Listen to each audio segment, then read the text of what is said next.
अच्छा, whenever we want to calculate potential difference at any point, first of all हम branch के start में और and में पोटेंशियल डिफरेंस मार्क कर लेते हैं। तो जो positive side of the battery होता है ना, उससे जो ब्रांच कनेक्ट होती है उस पर हमेशा बैटरी का पूरा पॉजिटिव वोल्टेज आता है या हायर वोल्टेज आता है। नेगेटिव साइन वाली जो ब्रांच होती है उस पर क्या आता है, ज़ीरो आता है या कम वोल्टेज वाली चीज़ आती है। ठीक है, अब let's move on from 12 volts to 0 volts. ठीक है, अब बच्चे पहला रजिस्टर क्या है हमारा, 1 ओम का। ठीक है, हमें करंट किस तरह पता चलेगा, पहले तो करंट निकालना पड़ेगा। तो all these resistors are in series, तो इनकी रेजिस्टेंस क्या हो जाएगी, 1 + 2 + 3 इज इक्वल टू 6 ओम्स। ठीक है, वोल्टेज क्या है बच्चों, 12 वोल्ट्स। करंट क्या आ जाएगा, V is equals to I R करके 12 divided by 6 is equals to I is equals to 2 ampere. ठीक है, करंट आपका 2 एम्पियर आ गया। अब आप क्या मुझे बता सकते हो 1 ओम रजिस्टर की कितनी वोल्टेज होगी, V is equals to I R करके I क्या रखेंगे 2, रेजिस्टेंस क्या रखेंगे 1, that is equals to 2 volts. ठीक है, अब क्या करेंगे, जैसे आप 12 वोल्ट से फॉरवर्ड मूव कर रहे हो ना, तो जब ये रजिस्टर आएगा तब आप इसमें से 2 वोल्ट्स माइनस कर दोगे। ठीक है, क्या करोगे बच्चों, सुनो सुनो सुनो अगेन सुनो। लेट सपोज आपके पास 12 रुपीज़ थे, ठीक है, at the start of this branch. इस रजिस्टर से पास होने के बाद आपके पास कितने बचेंगे, 12 - 2, क्योंकि 2 रुपीज़ आपने इस रजिस्टर को दे दिए या 2 वोल्ट्स इस रजिस्टर को दे दिए, तो आपके पास बच गए 10 वोल्ट्स। तो बी पे आपके पास क्या होगी बच्चे, वोल्ट्स की वैल्यू 10 वोल्ट्स। ए पे क्या होगी, before going through the register आपके पास वोल्ट्स की क्या वैल्यू होगी, 12 वोल्ट्स। इसी तरह आप आगे चलते जाओ, आप 2 ओम्स वाले रजिस्टर को इनकाउंटर करते हो, तो 2 ओम्स वाले रजिस्टर की let me mark it with red, V is equals to I R करके वोल्टेज क्या आएगी, 2 करंट है 2 रेजिस्टेंस है, वोल्टेज क्या आ जाएगी 4 वोल्ट्स। अब आप पॉइंट बी पे 10 रुपये लेके खड़े हुए हो या 10 वोल्ट्स लेके खड़े हुए हो। ठीक है, अब जब इस रजिस्टर के थ्रू पास करोगे तो इसे 4 रुपीज़ दे दोगे या 4 वोल्ट्स दे दोगे, तो बच कितने जाएंगे एट सी आपके पास बच जाएंगे 10 - 4 इज इक्वल टू 6 वोल्ट्स। ठीक है, तो सी पे वोल्टेज क्या होगी 6। अब डी पे आ जाओ भाई, डी पे आपने क्या किया, डी की let's mark it with green, D पे वोल्टेज क्या होगा, V is equal to I R करके 2 ये रखते हैं एंड इज इक्वल टू यहाँ पे डाल दिया एंड रेजिस्टेंस इज 3, तो 6 वोल्ट्स। तो आप सी पे 6 रुपये लेके चल रहे थे, डी पे आप जाओगे तो 6 रुपये सारे रेजिस्टेंस को दे दोगे। ठीक है, या फिर आप ये कह सकते हो कि सी पे आपके पास 6 वोल्ट थे, डी पे आपने 6 के 6 वोल्ट्स इस रजिस्टर को दे दिए, तो डी पे आपके पास वोल्टेज क्या हो जाएगी, 0 volts. Simple. Now this you can draw on a diagram as well, graph पे भी ड्रॉ कर सकते हो इस तरह। ठीक है, let me zoom out a bit. Graph पे किस तरह होगा ड्रॉ बच्चे, ये आप पॉइंट ए पे 12 वोल्ट रख दोगे। ठीक है, बी पे आप क्या रख दोगे 10 वोल्ट्स, सी पे आप क्या रख दोगे 6 वोल्ट्स, डी पे क्या हो जाएंगे 0। ठीक है, अच्छा एक और चीज़ जो यहाँ पे याद रखने वाली है ना, if I can go again here, जितना ज़्यादा रेजिस्टेंस की वैल्यू है ना, लेट मी इरेज दिस सारी चीज़ें so that it get clear. ठीक है, लेट्स क्लियर दिस। ठीक है, जितनी ज़्यादा रेजिस्टेंस की वैल्यू है, जैसे यहाँ पे 3 ओम्स है, ठीक है, जितनी बड़ी रेजिस्टेंस की वैल्यू है उतना स्टीप ग्राफ है। ठीक है, तो ऑलवेज जितनी ज़्यादा रेजिस्टेंस की वैल्यू होगी उतनी स्टीपर लाइन होगी, और जितनी कम रेजिस्टेंस की वैल्यू होगी उतनी शैलो लाइन होगी फॉर द ग्राफ। ठीक है, now let's move on to another similar question. ठीक है, अब ये वाला सवाल देखो, इसमें हमारे पास फर्स्ट ऑफ ऑल यहाँ पे कुछ पॉजिटिव वोल्ट्स थे, first of all resistance R के थ्रू गए तो सबसे कम रेजिस्टेंस है तो शैलो लाइन आएगी, फिर 2R के थ्रू गए तो थोड़ी सी स्टीपर लाइन आएगी, 3R के थ्रू गए तो सबसे ज़्यादा स्टीप लाइन आएगी। Okay, this is how you do it. Now let's flip the things. अगर 3R पहले आ रहा है तो सबसे हाईएस्ट स्लोप की लाइन पहले आएगी, फिर क्या आएगी 2R, फिर थोड़े कम स्लोप की आएगी, फिर R लोएस्ट पे, मतलब रेजिस्टेंस जब लोएस्ट है तब सबसे शैलो लाइन आएगी। ओके, क्लियर है, ये देख लो यहाँ पे रेजिस्टेंस लगी हुई है। अब आ जाओ हमारे नेक्स्ट टॉपिक पे, how to calculate potential difference between 2 points.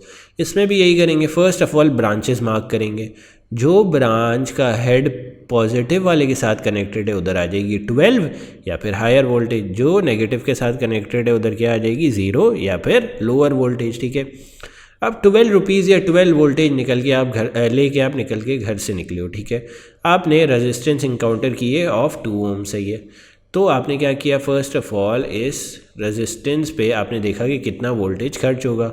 How you will calculate that, first of all the 2 + 8 will be your total resistance. सही है, 2 + 6 would be your total resistance. सही है, इज़ योर टोटल रेजिस्टेंस। क्या हो गई ये 8 ओम, ठीक है।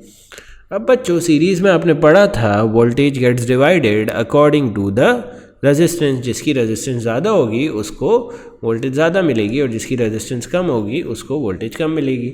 तो according to this method we can apply ratio method. क्या कर सकते हैं कि हम 2 डिवाइडेड बाई टोटल रेजिस्टेंस कितनी है 8 ओम्स, ये कर देते हैं, इनटू क्या करते हैं वोल्टेज टोटल कितना है 12। तो ये हमें क्या बताएगा, ये चीज़ हमें बताएगी कि 2 ओम्स वाले रजिस्टर के थ्रू कितना वोल्टेज पास कर रहा है। सिंपल रेशो मेथड लगाया, ठीक है। रेशो मेथड किस तरह लगाया है हमने बच्चों, हमने बेसिकली ये किया है कि जिस रेजिस्टेंस के थ्रू हमें वोल्टेज चाहिए ना वो न्यूमरेटर में रखी है, ठीक है। इधर टोटल रेजिस्टेंस डिनोमिनेटर में रखी है, मल्टीप्लाई कर दिया विद टोटल वोल्टेज। तो आंसर क्या आ जाएगा 1/4 into 12 this will equal to 3 volts. अच्छा 3 वोल्ट्स आपके इस रेजिस्टेंस पे खर्च हो गए, तो एट पॉइंट पी आपकी कितनी वोल्टेज बची 12 minus 3 is equals to 9 volts बची है एट पी, ठीक है।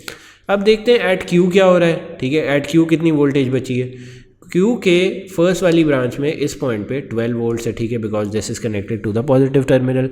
ये वाली ब्रांच के टो पे 0 वोल्ट्स है, क्यों, क्योंकि this is connected to the negative terminal, ठीक है। अब यहाँ पे भी रेशो मेथड लगेगा। यहाँ पे रेशो मेथड किस तरह लगेगा, let me show you guys, ठीक है। टोटल रेजिस्टेंस कितनी है 6 + 6 + 3 दैट इक्वल्स 15।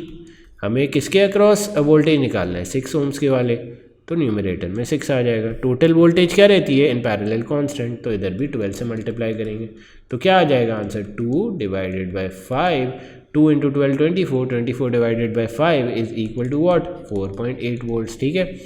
अब 12 वोल्ट्स घर से लेके निकला है करंट, ठीक है, और इसमें से 4.8 माइनस हो गई है, तो क्यू पे क्या बचेगी 12 माइनस 4.8 दैट इज 7.2, ठीक है। 7.2 क्यू पे बची है, पी पे बची है 9, तो इन दोनों के दरमियान डिफरेंस क्या है 1.8। और वोल्टेज हमेशा कहाँ से कहाँ ट्रैवल करता है हायर पोटेंशियल से, that is 9 volts towards 7.2 volts that is lower potential. तो वोल्टेज की डायरेक्शन क्या होगी इस तरह, ठीक है। और दोनों के बीच का वोल्टेज का डिफरेंस क्या है पी एन क्यू का 1.8 वोल्ट, ठीक है। यहाँ पे पोटेंशियल डिफरेंस निकाला हुआ है दोनों के बीच का, that will be the reading on the voltmeter. और करंट की डायरेक्शन क्या होगी always from higher potential to lower potential, तो 9 वोल्ट से हम जाएंगे 7.2 वोल्ट्स पे, ठीक है। Now let's do an other सवाल एग्जाम्पल 2, ठीक है। एग्जाम्पल 2 में हमारे पास ये क्या चीज़ है 25 वोल्ट्स, ये है 0 वोल्ट्स, ठीक है। तो let's suppose first of all 25 volt जो है 7 ओम रजिस्टर के थ्रू गया, तो कितनी रेजिस्टेंस खर्च होगी 7 ओम्स जो है हमारी रेजिस्टेंस है। टोटल रेजिस्टेंस क्या होगी 7 + 15 दैट इज़ 25 इनटू वोल्टेज क्या है 25।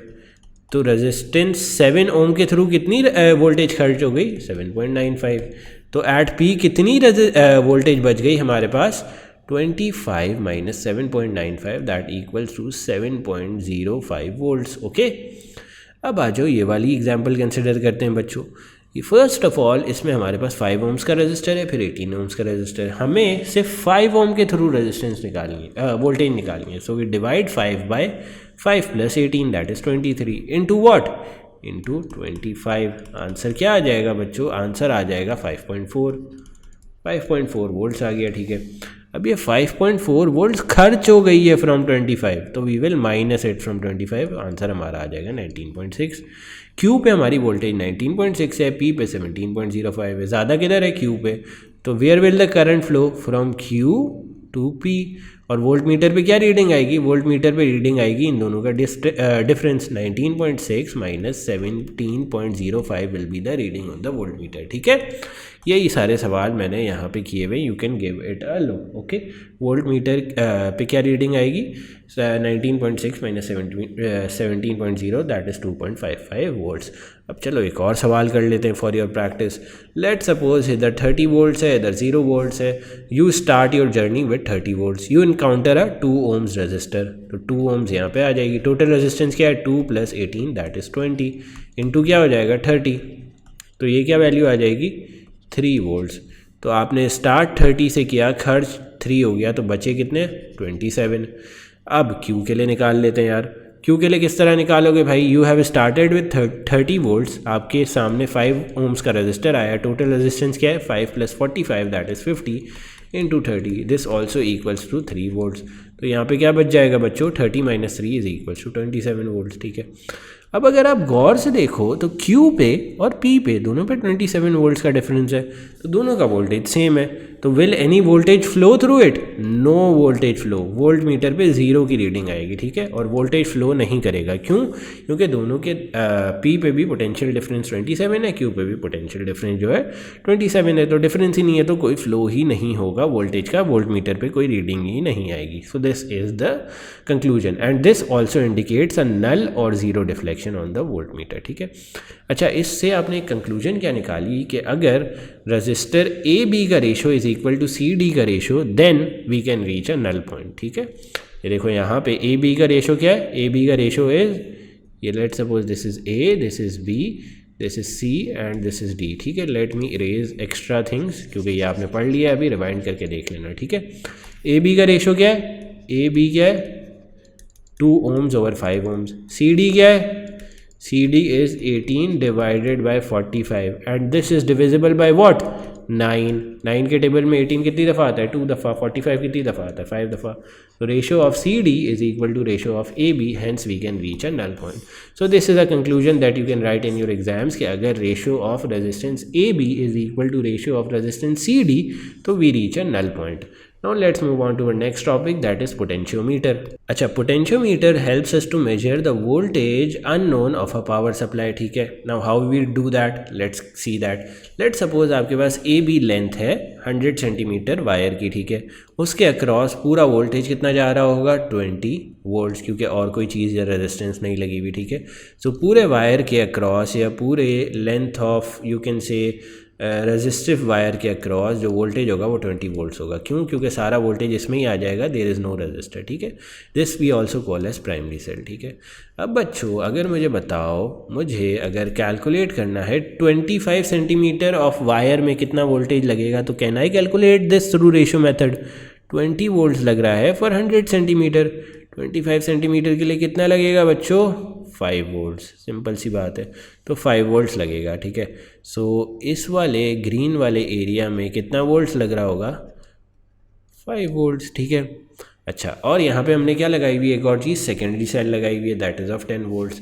तो मुझे बच्चे बताओ 10 वोल्ट ज़्यादा है या 5 वोल्ट्स, 10 वोल्ट ज़्यादा है। And what did we studied, current या voltage always flows from higher potential to lower potential.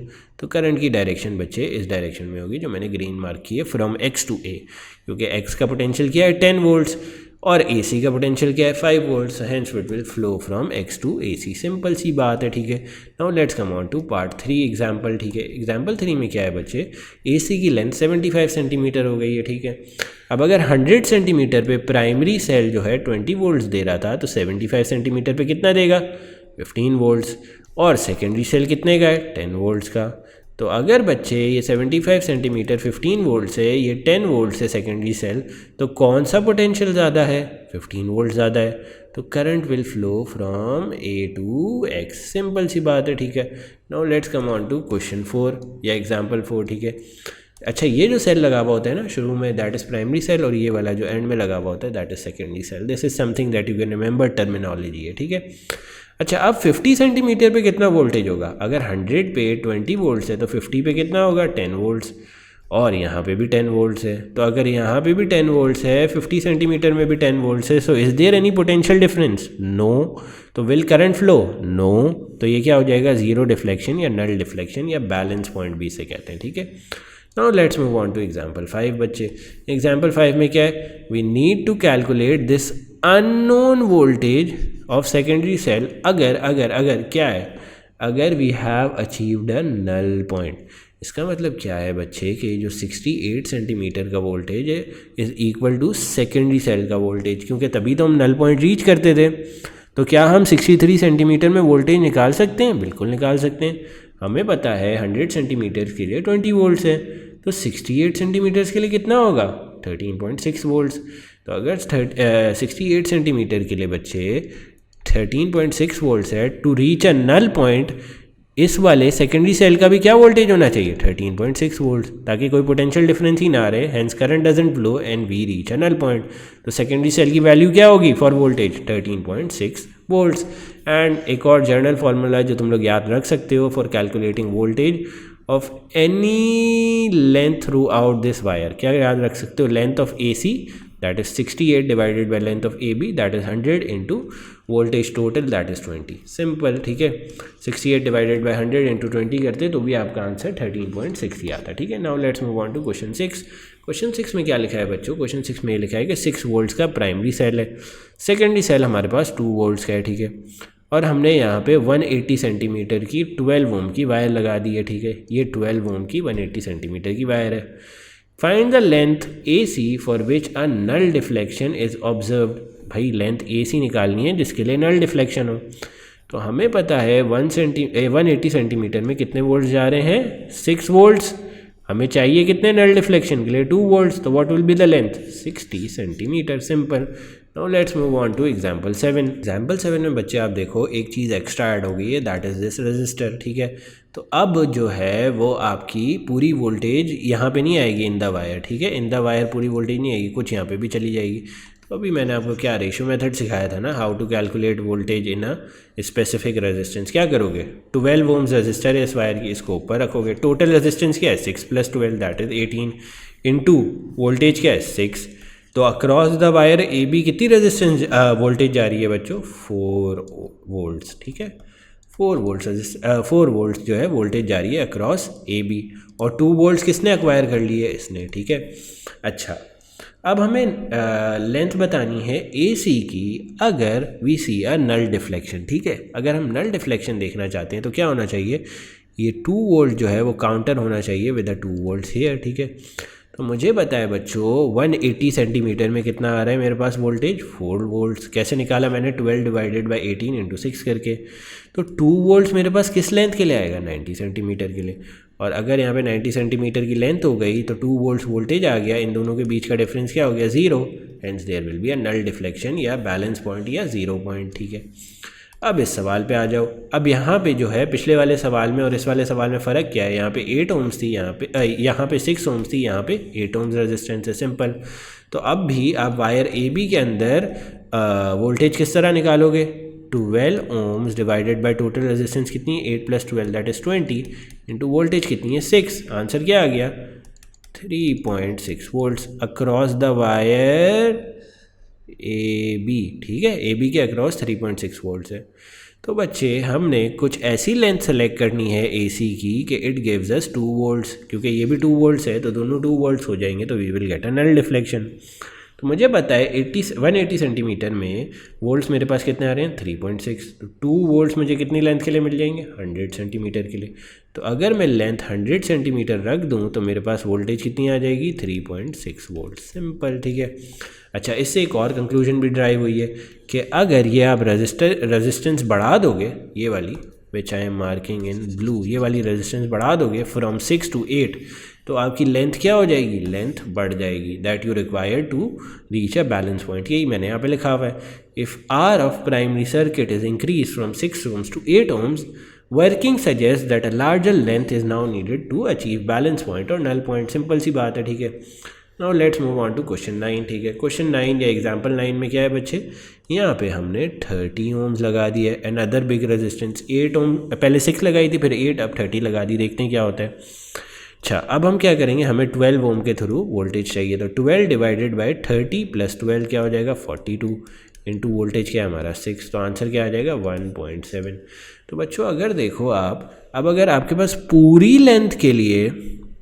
Length of this के लिए 1.7 वोल्ट्स है, तो आप कितना भी लेंथ को एक्सटेंड कर लो या कम कर लो, आप 2 वोल्ट्स की वोल्टेज नहीं रीच कर सकते, ठीक है। 2 वोल्ट्स की वोल्टेज नहीं रीच कर सकते क्योंकि फुल लेंथ में ही 1.7 वोल्ट्स है।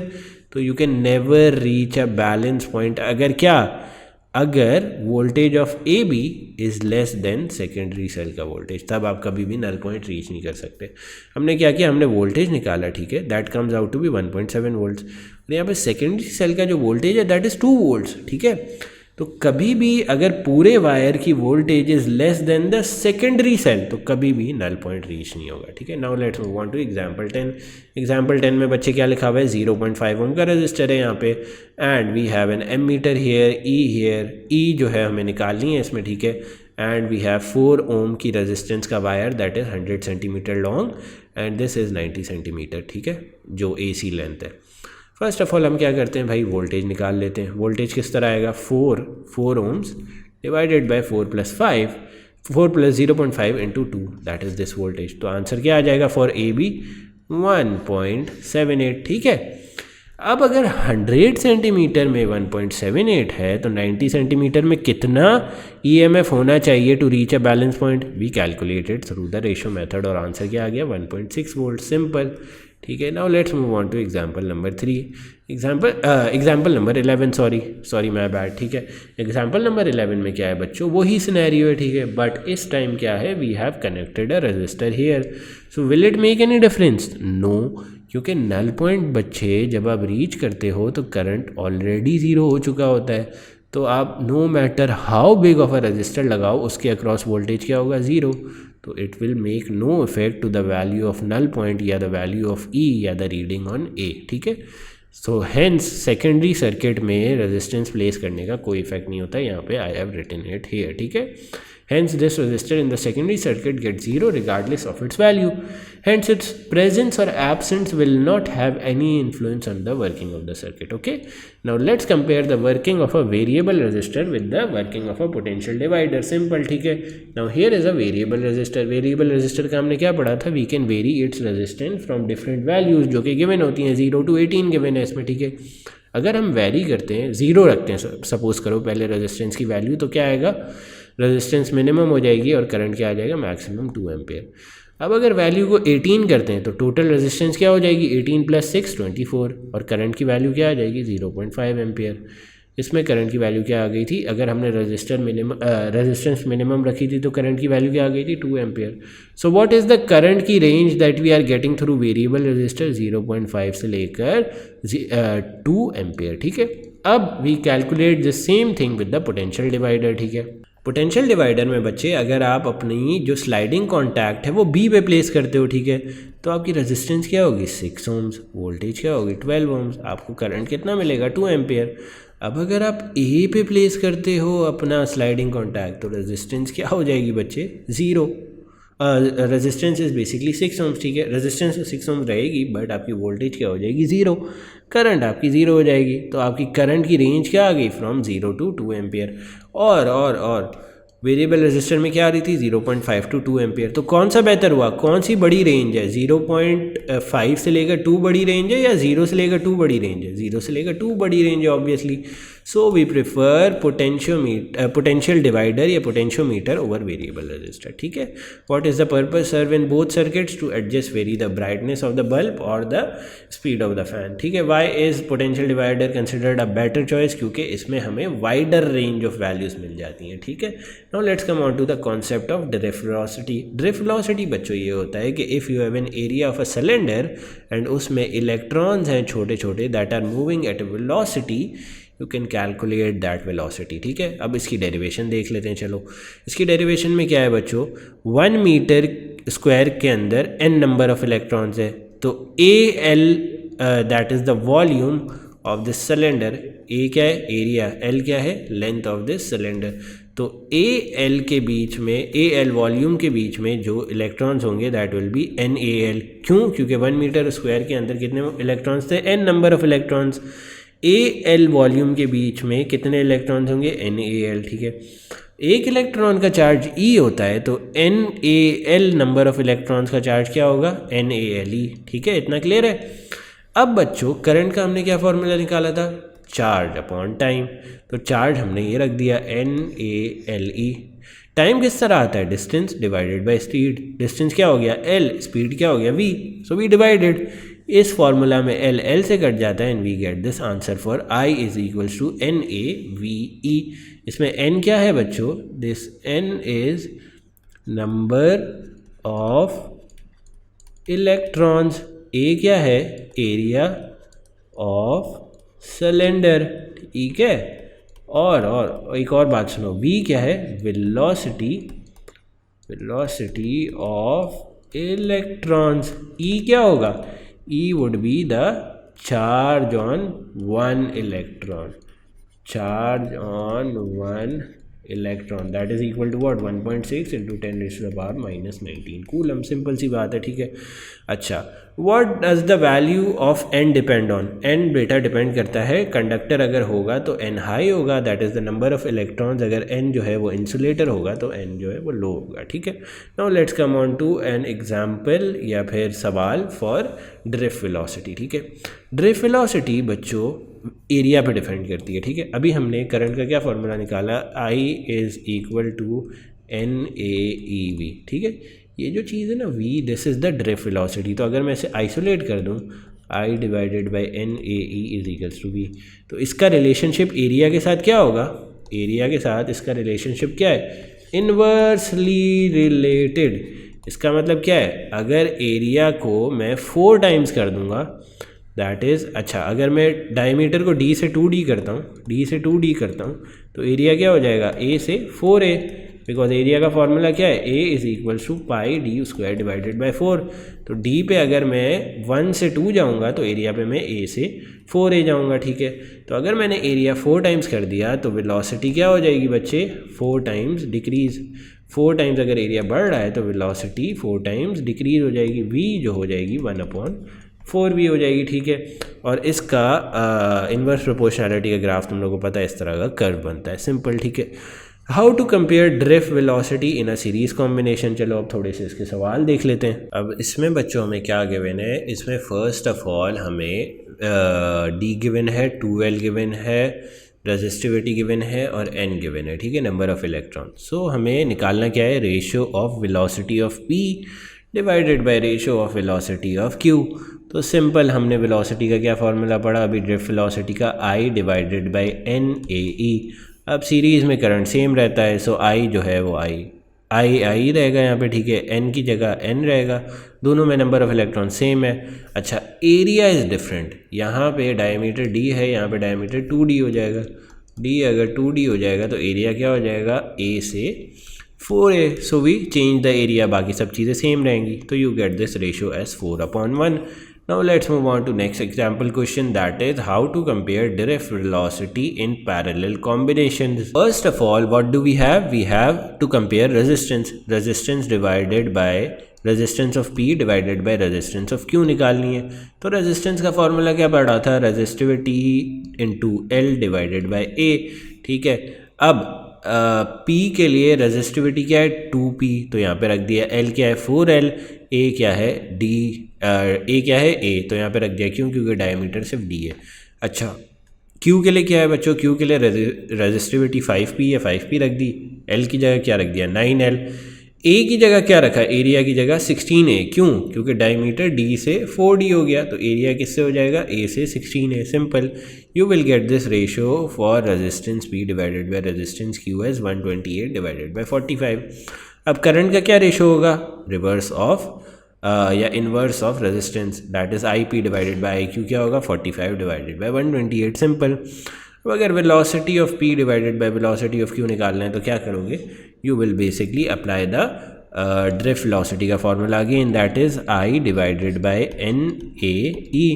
अच्छा, लेकिन इसमें अब एक बात याद रखोगे, पैरेलल में करंट गेट्स डिवाइडेड, तो करंट का क्या रेशो निकाला था? 45 डिवाइडेड बाई 128। तो आप क्या कर सकते हो? यू कैन अज्यूम कि P में 45 यूनिट्स ऑफ करंट जा रहा है और Q में 128 यूनिट्स ऑफ करंट जा रहा है, ठीक है। तो I की जगह P में 45 रख देंगे और Q में 128 रख देंगे। N की जगह N ही रखेंगे फॉर P, N की जगह Q में 3N रख देंगे because there are 3N number of electrons, ठीक है।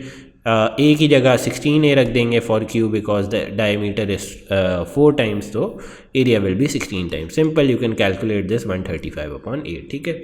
How to compare drift velocity in series and parallel. अब दोनों में कंपेयर करनी है एक साथ। तो first of all we have to calculate resistance of P divided by resistance of Q। तो रेजिस्टेंस का क्या फॉर्मूला पड़ा था? Resistivity into L divided by P। Resistivity क्या है P की? 2P। L क्या है? 2L डिवाइडेड बाई A क्या है? 9A। सिंपली रख दिया यहाँ पे। Q की क्या है? Resistivity 3P। L क्या है? 3L। D से हमारा डायमीटर D है तो एरिया क्या आ जाएगा? A। We just divide it and get the answer of 4 divided by 81। अब करंट का क्या होगा? Current will be inverse of resistance, 81 divided by 4। Simple, ठीक है। अच्छा, आप थर्ड पार्ट पे आ जाओ, velocity of P divided by velocity of Q. Velocity of P divided by velocity of Q निकालने के लिए बच्चों पहले ये समझो कि कैन आई से दिस कि अगर current I P divided bye I Q का रेशो 81/4 है तो कैन आई से दिस कि यहाँ पे 81 यूनिट्स जा रहे होंगे और यहाँ पे 4 यूनिट्स जा रहे होंगे और पैरेलल में दोनों का सम होके निकलता है करंट, तो दिस वुड बी 85 यूनिट्स। ठीक है। अच्छा, अब हमें निकालना क्या है, velocity of P divided by velocity of R. तो वेलोसिटी का वही फॉर्मूला लगेगा, क्या फॉर्मूला लगेगा, I divided by n A E is equals to v. तो आई क्या आ रहा है पी में, आई पी में आ रहा है 81 और आर में क्या आ रहा है 85। So put in this values. बाकी सिंपल है, एन की जगह एन रखो, पी में, आर में एन होगा 4n because it is given. यहाँ पे देखो नंबर ऑफ इलेक्ट्रॉन्स। ठीक है। ए क्या हो जाएगा 4a फॉर आर और पी के लिए क्या हो जाएगा 9a into E and you get this ratio. ठीक है। How to compare drift velocity when the resistance of the circuit changes. तो अब ये भी कैलकुलेट कर लेते हैं, सिंपल। ठीक है। First of all you suppose कि ये जो एक्स वाले रेजिस्टेंस हैं दे आर ऑफ 2 ओम्स है। ये जब एक्स वाले रेजिस्टेंस 2 ओम्स के हैं तो टोटल रेजिस्टेंस क्या हो जाएगी 2 + 8 + 2 that is equal to 12 ohms और 12 वोल्ट्स की वोल्टेज लग रही है तो करंट क्या आ जाएगा 1 एम्पियर, सिंपल। ठीक है। अब ये दोनों एक्स वाले रजिस्टर रिमूव हो जाते हैं और इनकी जगह हम क्या प्लेस कर देते हैं रजिस्टर Z जिनका डायामीटर क्या होता है हाफ। अब डायामीटर अगर आप हाफ कर दोगे d 1/2d कर दोगे तो एरिया क्या हो जाएगा 1/4a। अब एरिया अगर आपने 1/4 कर दिया है तो रेजिस्टेंस क्या हो जाएगी 4 टाइम्स। तो रेजिस्टेंस फर्स्टली अगर 2 ओम्स थी तो अब रेजिस्टेंस क्या हो जाएगी 8 ohms. So let's draw the new circuit। ये हो गई 8 8 8 z plus 8 plus 8 plus 8 that is equal to what 12 divided by 24। तो करंट क्या आ गया 0.5 एम्पियर। सो अब फाइंड कर लेते हैं the ratio of Vz divided by Vx। Formula क्या लगेगा, फॉर्मूला वही लगेगा I divided by NAE is equal to drift velocity. I की जगह Z में क्या आएगा 0.5 क्योंकि ये करंट निकाला है हमने। I की जगह X में क्या आएगा 1 बिकॉज हमने ये ही करंट निकाला था X के लिए। यस एंड एक और चीज़ चेंज होगी, एरिया चेंज होगा। Z के लिए एरिया क्या बताया था मैंने 1/4 हो गया तो इसको और लिखने का तरीका क्या हो सकता है 0.25a and that is what we have written in place of Z here और X के लिए A ही रहेगा। ठीक है। अच्छा, the above working is a quantitative analysis. देखो एग्जाम में ना क्वांटिटेटिव एनालिसिस भी आ सकता है, क्वालिटेटिव एनालिसिस भी आ सकता है। क्वांटिटेटिव क्या होता है जिसमें आप वैल्यूज़ देते हो, क्वालिटेटिव क्या होता है जिसमें आप स्टेटमेंट्स देते हो। ठीक है। अगर आपके पास स्टेटमेंट्स का एनालिसिस आता so you will write this. क्या लिखते हैं in the above case the drift velocity depends on 2 factors current and area. ठीक है। Changes in area outweigh the changes in current. ठीक है। Hence, velocity is inversely proportional to area, or since velocity is Z is greater than velocity of X। क्यों? क्योंकि area decreases for Z more than compared to X। ठीक है। Basically वो कहना ये चाह रहा है कि Z का एरिया ज़्यादा डिक्रीज करता है कंपेयर टू X, तो इसलिए velocity of Z will increase by a greater proportion compare to X। Simple सी बात है, this is qualitative analysis. Now let's move on to our next topic that is DC circuits। So DC circuits में बच्चों you need to remember 2 Kirchhoff's के rules या laws you can say। First law is Kirchhoff's current law and second law is Kirchhoff's voltage law। Kirchhoff current law क्या है बच्चों, Kirchhoff current law basically states that current arriving at a junction is equal to current leaving from a junction। तो इधर अगर एक junction है या node है तो इधर कौन कौन से करंट अराइव कर रहे हैं I1 + I2। लीव कौन कौन से करंट कर रहे हैं I3 + I4। तो I1 + I2 will equal to I3 + I4। This is only applicable at a node. At a node current arriving is equal to current leaving. This is due to Kirchhoff's current law. और Kirchhoff's current law base किस चीज़ पे है, conservation of charge पे, law of conservation of charge पे। ठीक है। अब नेक्स्ट चीज़ जो किरचॉफ का लॉ है that is Kirchhoff voltage law और KVL। ठीक है। व्हाट डज KVL स्टेट कि in any close loop the total voltage is equals to 0। ठीक है। अच्छा, किरचॉफ्स वोल्टेज लॉ के 4 इंपॉर्टेंट रूल्स हैं। ठीक है। और फर्स्ट रूल क्या है कि अगर आप बैटरी का नेगेटिव टर्मिनल फर्स्ट देखते हो in your route of the loop, ठीक है, अगर आप लूप में इस तरह जा रहे हो और नेगेटिव टर्मिनल पहले देखते हो तो you will add a positive value to your loop की इक्वेशन। ठीक है। अगर आप पॉजिटिव टर्मिनल पहले देखते हो इन योर जर्नी तो you will minus the battery की वैल्यू फ्रॉम योर लूप की इक्वेशन, ठीक है। अच्छा, इफ़ यू आर, अच्छा 2 रूल्स ये हो गए, और थर्ड और फोर्थ रूल ये होता है कि if you see a current that is in the, अच्छा लेट सपोज ये आपका करंट है and this is a resistor and you are moving in this direction, ठीक है। अगर डायरेक्शन ऑफ मूवमेंट आपकी that is, let me mark with the red, ठीक है, डायरेक्शन ऑफ मूवमेंट आपकी अलाइन कर रही है विद द करंट, तो आप जो वोल्टेज होगा ना रजिस्टर का I R, you will minus it from the equation, you will put minus I are. But अगर आपकी डायरेक्शन ऑफ मूवमेंट अपवर्ड है, ठीक है, एंड करंट नीचे की तरफ फ्लो कर रहा है, means direction of movement opposite है, आइदर दिस और करंट ऊपर की तरफ फ्लो कर रहा है और आप नीचे की तरफ जा रहे हो, एनीथिंग। अगर आपकी डायरेक्शन ऑपोजिट है तो you will add the voltage of the resistance plus I R करोगे, ठीक है। तो चलो इसका एक सवाल देखते हैं बच्चों। Here is a question that we can solve, ठीक है। Let me take the pen here, ठीक है, and first of all let me complete this question. यहाँ पे आ जाएगा एक 3 ओम का रजिस्टर, ठीक है। This is a little bit rubbed, तो this is the entire question, ठीक है। अच्छा, फर्स्ट ऑफ ऑल इसमें हम लगाते हैं KCL। KCL क्या होता था? Current arriving at a node is equal to current leaving at a node, ठीक है। इसमें 2 ही तरह के नोड्स हैं या 2 ही नोड्स हैं, एक F है और एक कौन सा है? C है, ठीक है। तो अगर F वाले नोड पे मैं KCL लगाऊंगा तो क्या होगा? I1 plus I2 that is current leaving the node is equal to current arriving कौन सा हो रहा है F पे? Only I3। This will become my equation 1। अब let's apply Kirchhoff's voltage law across this loop, ठीक है। Across this loop Kirchhoff's voltage law apply करते हैं, ठीक है। Kirchhoff voltage law across loop क्या लिख देते हैं? ABCFA, ठीक है। तो अगर आप A से मूव करना शुरू करते हो तो फर्स्ट ऑफ ऑल क्या देखते हो? Negative terminal of the battery. So this indicates कि आप +6 लिख सकते हो यहाँ पे।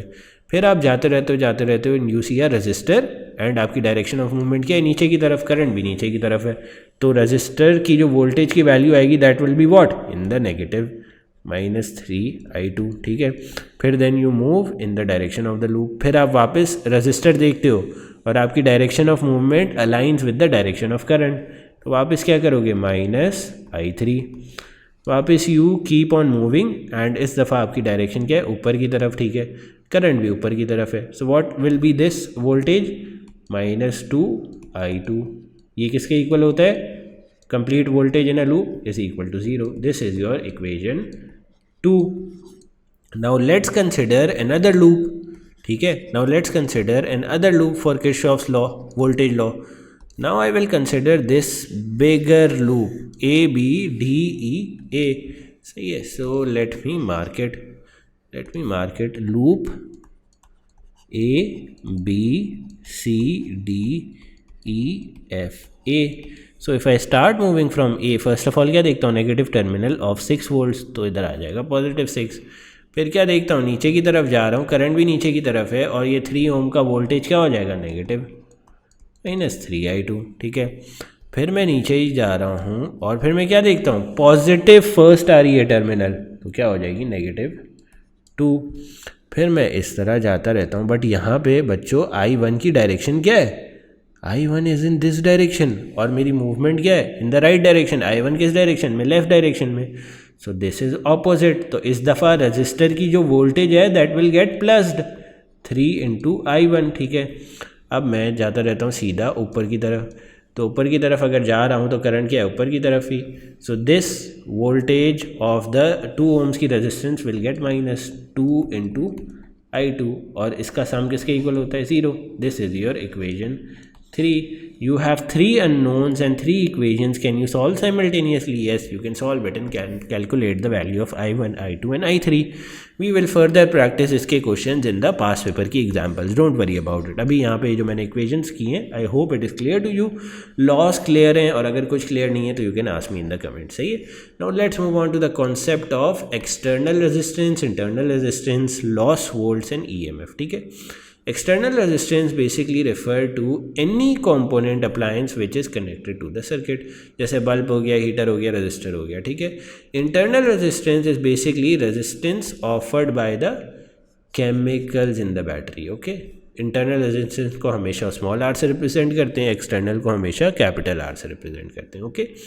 अच्छा, एक्सटर्नल रेजिस्टेंस की अगर आप इंटरनल रेजिस्टेंस की अगर आप वोल्टेज निकालते हो ना, स्मॉल वी रखते हो, स्मॉल आर रखते हो, और जब वोल्टेज निकालते हो that is called loss volts. Loss volts basically refers to the voltage that is wasted in overcoming the internal resistance. सही है, तो इंटरनल रेजिस्टेंस सपोज करो 2 ohms थी, करंट 1 था, तो your loss volts become 2 volts, ठीक है। अच्छा, एक्सटर्नल जो रेजिस्टेंस पे वोल्टेज लगता है, you can say that as voltage potential difference, terminal potential difference. There are 3 different words that you can say this to this capital V. हमेशा जब external resistance के लिए वोल्टेज निकालोगे you will use capital V, हमेशा जब internal resistance के लिए voltage निकालोगे you will use small V, ठीक है। I hope it is clear. Now let's move on to some definition. सही है, voltage potential difference, terminal potential difference की डेफिनेशन क्या है? It is defined as the amount of electrical energy converted into other forms such as light, heat when a unit charge is made through flow through the external circuit। ये सिर्फ external resistance की बात कर रहा है। Loss volts क्या होती है भाई? लॉस वोल्ट्स वो होती है जब आप चार्ज को सिर्फ इंटरनल रेजिस्टेंस के थ्रू फ्लो कराते हो, ठीक है। अच्छा, EMF क्या होती है? EMF is basically the amount of chemical energy in the battery converted into electrical energy when the charge is made to flow through the complete circuit, both internal and external resistance। तो EMF की किस तरह equation लिख सकते हो? Capital V plus small V. Capital V किसके लिए use होता है? एक्सटर्नल के लिए। स्मॉल वी किसके लिए यूज़ होता है? इंटरनल के लिए। Simple. Now you can arrange it and rearrange it. Capital V की जगह क्या रख सकते हो? I capital R plus small v की जगह क्या रख सकते हो? I small r। You can take I common and make this equation as well. और you can do it like this के EMF की जगह सिर्फ आपने IR प्लस किया है, कैपिटल I कैपिटल R और V ऐसे ही छोड़ दिया है, and then you rearrange this equation in this form, ठीक है। और this is also another way of writing it, जिसमें आपने कैपिटल V ऐसे ही रहने दिया है और I और स्मॉल r प्लग इन कर दिया है। इसमें आपने क्या किया था? I and capital R plug in किया था, स्मॉल v ऐसे ही रहने दिया था। Now let's draw the line of EMF and potential differences। सही है। Let's suppose we have a graph like this. Let me zoom out a bit. What do? We first of all bring this equation here. E is represent EMF, capital V represents voltage across the external resistance, और small v को हमने किससे replace कर दिया? I and small r से। अब इसमें हम कोशिश करते हैं कि ए वाले v को हम सब्जेक्ट बना दें, y बना दें, ठीक है। So what do? We take I R towards the left hand side. E minus I R is equals to v। What does this equal to? V is equal to minus IR plus E. Now if you can see this resembles the equation of the line. Y is equal to mx plus c. What does the y-intercept will represent of this graph? EMF, ठीक है। And what will the gradient represent? If I bring, like, let me write it. It would be better if I write it like this. Minus R and I. If I draw a graph of V versus I, the gradient will represent minus R or internal resistance, okay? So I hope it is clear up till now, and here is an example question. Let me zoom in a bit, okay?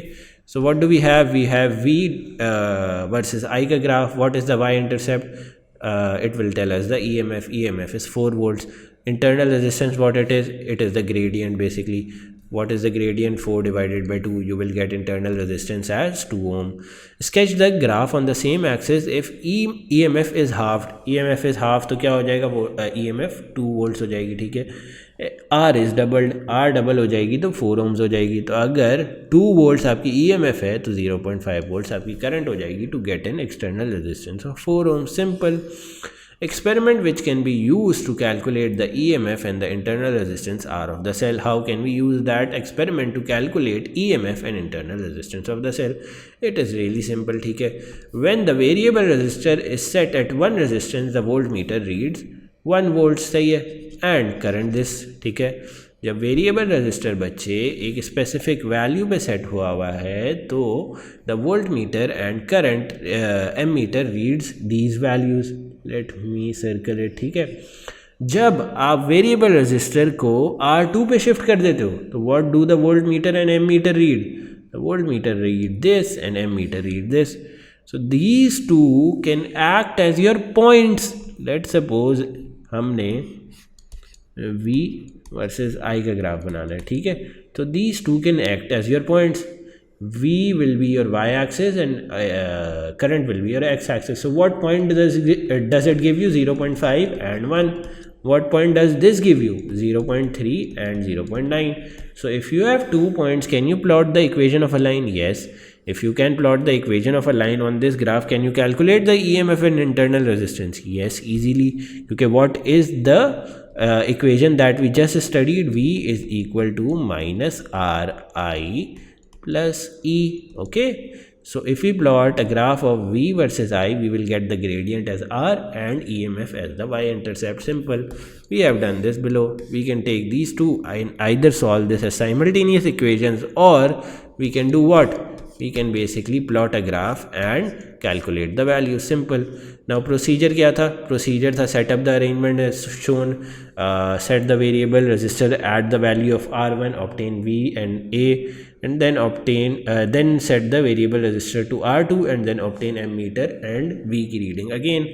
Now you can either calculate it using simultaneous equations and putting the value in this equation. ठीक है, एक तो ये तरीका हो सकता है, और you can draw the graph and then calculate it. ठीक है, how to calculate efficiency in an electric circuit? This is one of our last topic. We will do this and the current electricity वाला topic will end. ठीक है, let's suppose this is a heater. It has a power of 1200 volts, voltage of 240 volts. ठीक है, how to calculate the current required for the heater to operate? We will basically put in the P is equals to IV का formula and the I will come out to be 5 ampere. ठीक है, now if you have to calculate the voltage across the two connecting wires A and B, how you will do that? Basically you know बच्चे कि voltage across A and B अगर निकालना है तो first of all हमें resistance निकालनी होगी इन दोनों की रेजिस्टेंस हमें गिवन है 4 ohms and 4 ohms. So if we add this and if we get the current in the series that is 5 ampere, तो हमें पता है कि across the connecting wires भी current क्या होगा? 5 ampere. simple. So across the connecting wire voltage क्या होगा? V is equals to IR. Current हम इनिशियली निकाल चुके हैं 5 एम्पियर. अगर हीटर में 5 एम्पियर है तो हमें पता है सीरीज़ में थ्रू आउट 5 एम्पियर ही रहता है. सो कनेक्टिंग वायर में भी 5 एम्पियर ही करंट होगा. We put just the value of V is equals to IR. R की जगह हमने 4 पुट किया and the V comes out to be 20 volts for 2 wires. If we have 2 wires, we will multiply it by 2. That comes out to be 40 volts. 1 wire के लिए 20 volts आ रहा था. Calculate the voltage supply by the main supply. क्या होगा? 40 plus 240. 240 heater के लिए चाहिए था, 40 चाहिए कनेक्टिंग वायर्स के लिए. एफिशिएंसी क्या होगी? 240 डिवाइडेड बाई 280 इंटू 100. 240 क्या है? यूजफुल वोल्टेज, और 280 क्या है? Total voltage into 100 is your efficiency. Now let's suppose if the diameter is doubled. Diameter double हो जाएगा तो एरिया क्या हो जाएगा? 4 times.